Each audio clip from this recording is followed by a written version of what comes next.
just a bit. I'm sticking out of it at the back. I wouldn't mind just having one. I've got one. I think this neatly ties it all. Okay, go on. This is from Phil in Liverpool, and he's talking about the through-in, which is where you drive around the supermarket car park and see a double space, one that you drive into and then you do a through-in to the next space. And you can tell you can drive straight back and then straight. But he was good for me to see through as they drive in. Very good. Well, now I'm in a position where I can park in the parent toggle section. Oh, nice. That's made life a lot easier. Nice. Did I tell you I parked in one and a bloke came over and said, obviously saw this grey-haired, doddering figure get out and said, "Excuse me, but you're supposed to have a child to park it." And I had like a thing on the window keeping the sun off him, and I drew it back in a fabulous reveal. He went, "Oh, well, okay, sorry." I thought you were a magic act. Oh, so pleased. Anyway, so that's pleased. car parking. We can stop talking about car parking. Yeah, so you can relax. Yeah, just listen. As regards Obama's hecklers, no, not in my house thing. Yeah. I do have certain house rules. What about heckling? Not about heckling. No. God, it's like all bets are off for heckling me in our house. But I'm a stickler for table manners, apparently. So I quite often say to the kids, "Can you close your mouths when you've got food in it? Can you say please and thank you?" To the point where my mum bought me a little thing with some mealtime rules on it, and it says, "Keep your elbows off the table, eat your vegetables, try everything at least once, don't eat with your mouth open, say please and thank you, don't talk with your mouth full, excuse yourself before leaving the table, help with the clearing up, laugh, smile and enjoy being with your family." And that's up in our house. That's up on the wall? Yeah, it's on the wall. And we abide by it. I mean, except for the elbows thing, I'm not that bothered about that. But what about the elbow? Yeah, you've got to relax on I don't like the idea of my kid coming to me and saying, I've become a heroin addict because you told me to try everything at least once. You've got to be careful with your advice. It's tricky business advice. See it in a different light now. You're listening to Frank Skinner's podcast from Absolute Radio. It seems a shame that my mum bought me the house rules. Surely, I'm the one that I know the. I thought she might have bought them for you. I think so they're you were telling the kids not to do it, but you were doing it. Wasn't it ironic? Wasn't she taking the... Oh yeah, she's going to be saying, "You're such a moaner, Alan, that here's a little pointing out of your moaningness." It's a shame. It's a shame. Put it up on the wall, Alan. Oh, I've often thought that. The thing is, I get really angry about people leaving the bread open. The bread open? You know, so you open the sliced bread and then leave it open. For me, it's mocking the world's poor. Do you think so? Yeah, because... Where do you stand on a loose jar lid? I don't mind that because that's slow to go off. But if you leave the bread open, you're going to lose at least a slice, maybe two, to staleness. But if What you about the toast inherent it... danger of picking up something that's got a loose jar lid?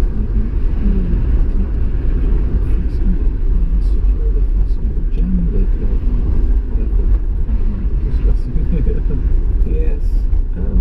Yeah, I know what you mean. It's not like bread. I think it's I grew up in a house where my dad said if we had a coal fire then if we threw bread on the fire, the devil would come into our house. You've got to think about bread being kept safe, aren't you? Well, I think we were, encouraged to think about those that hadn't got bread. But you can't toast that. There's enough to do. Yeah, the devil can toast it. Hey, on his eternal griddle. That's what you're thinking. Thinking of George Foreman. Exactly, yeah, that's George Foreman. Who told me he gets $1 a machine. Wow. That's a lot of money, isn't it? Yeah. I don't like it when people leave like 3 cornflakes and you put it back in the cupboard. Oh yes. But would you rather... It's people like you that started the national obesity crisis. What?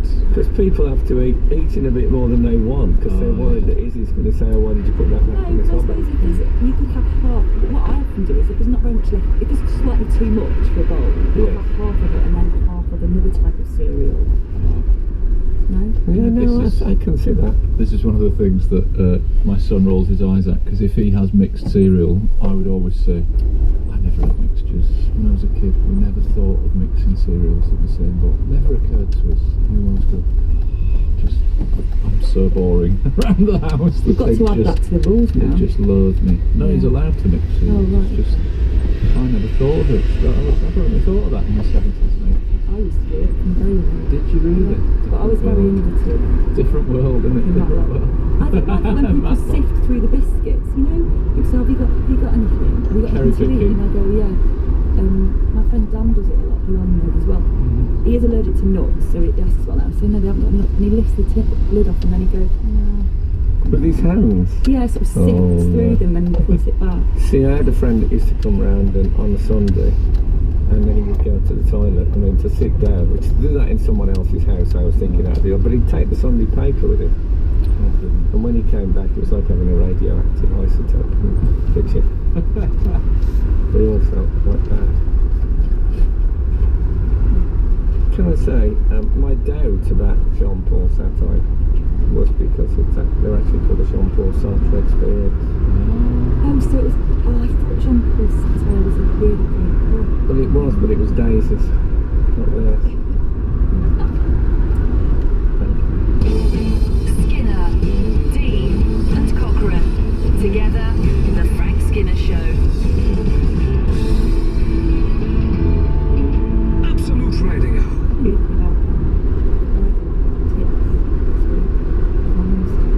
Alan asked me a question on the demonstrator. How many do you Pardon?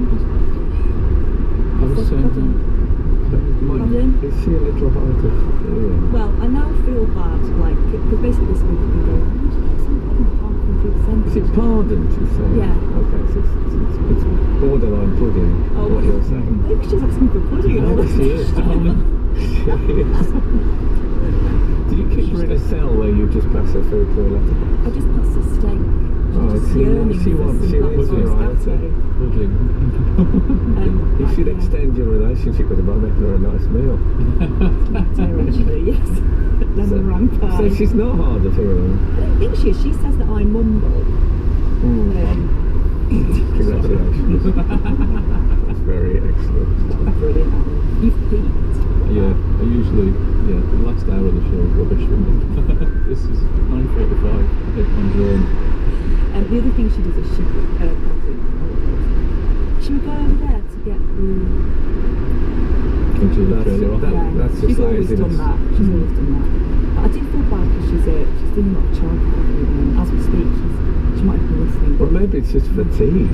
You know, A child screaming in her ear has made her deaf, and she's too tired to finish her own sentence.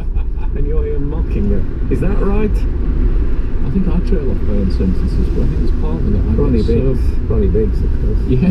He didn't finish his sentences. True. I think what happens is I start a sentence and then about 2/3 of the way through I become overwhelmed with how boring I am, and I just sort of do like that. I just get bored of myself. That's not good, is it? Oh, I love it. See, I'm exhilarated by my own sentences. I think it's important to finish a sentence. Sort of, Yes. thing. But if she's doing all that childcare, maybe she feels she can get time off for good behaviour. Yeah, I think she probably can. I do feel a bit bad. But we went to the Isle of Wight recently, not with the baby. To the festival. No, because my uncle lives in the Isle of Wight. Oh, what a great reason to go to the Isle of Wight in summer. I know. Must have been quite close to the festival as well. They must have been preparing for it. Yeah, and he gives lifts to everyone. He used to drive home to kids and stuff. Or in a catamaran. It's only just struck me that catamaran is very like Caitlin Moran, the writer. Yes. Oh, yeah, she must have got that. I don't know, but what if she hasn't? You think? What if she's listening to this saying, oh my god, I never thought of that. Actually, I think she's from Wolverhampton. She is. Well, there's posh people in Wolverhampton. I mean, they're in cars on their way through. Nevertheless. Okay. Yeah, we were going on the train and I had a she was doing the train off in the middle of sentences thing. We got on the train and the ticket inspector started to come down and she started to shout, man, man, man, man, and like all the men in the carriage were turning around, didn't know which man she meant. Yeah. And he was the last person to look at us and she went, is there a post box in, and then just stopped talking. And it needed It's the most important, the hub of the sentence. That, yes, that needed the. I mean, that's a crucial element. Yeah. Did she? Was there any idea that she thought there might be one on the train? Well, yes, absolutely, because she used to be an inventor, and she would have. She used to be an inventor. Yeah, when I was growing up. Yeah, when I was growing up. Did she invent the sentence shortener? I remember seeing it advertised on the telly when I was a kid. The Ronco sentence shortener. Why do you finish off? I like man. Well, she sounds like an alarm. Is she a feminist alarm? Did she invent that as well? Yes, she did. This is Frank Skinner, Absolute Radio. We've had a text that we could just include the listenership in, the readers. Hi all, this isn't a heckle, but who is your female presenter today? Her voice sounds familiar, but I can't see her mentioned on the website in any way, shape or form. Oh no, they're sitting anyway, shape or form. I don't know if that's them Deliberately winding me I up. think they might be. Bad timing, but it's Izzy Sutty. What would you be most known for? It's probably the thingy in it.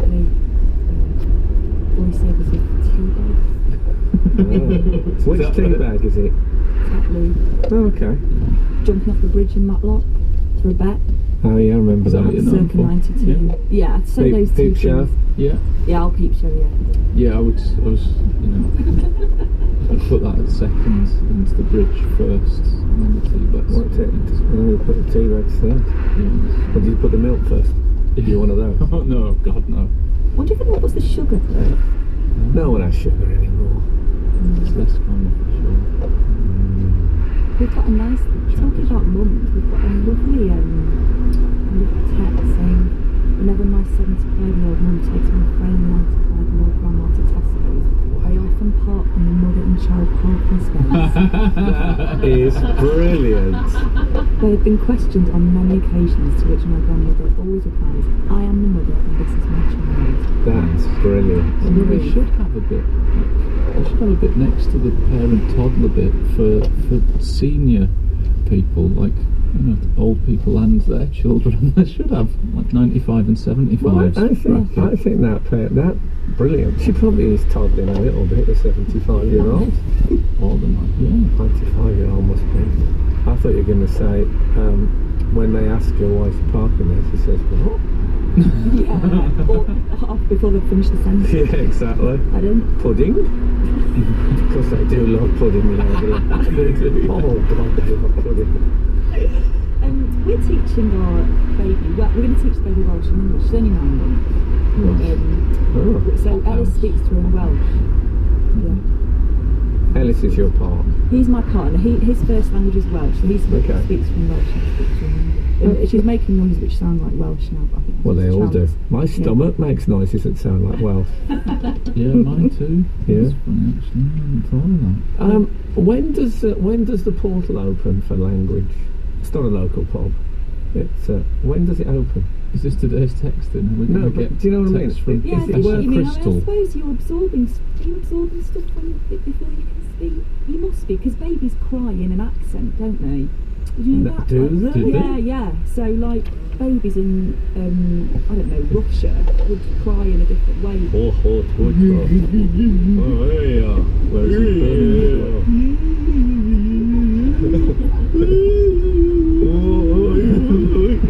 Yeah. Is that true, or is that one of your jokes? That's not a joke. Good inverted commas there. No, that is true. Wow, I know people laugh in an accent. Yeah, there's no reason why. No, they do. I noticed that when I played in Ireland, I played in Belfast, and they go ha ha ha, and then when you go down to Dublin, ha ha ha ha. Anyway, this is for any babies listening.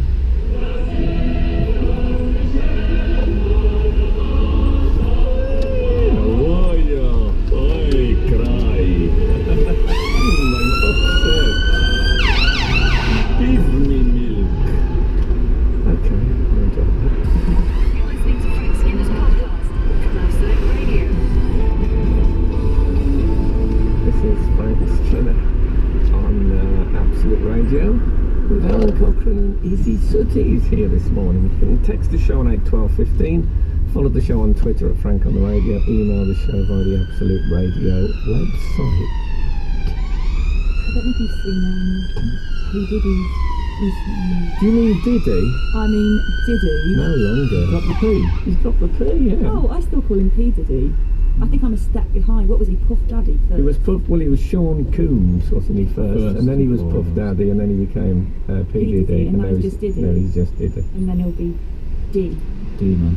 Yeah. Yeah. Diddy, man? Diddy man. You can't have that. No. That's taken. Maybe just did.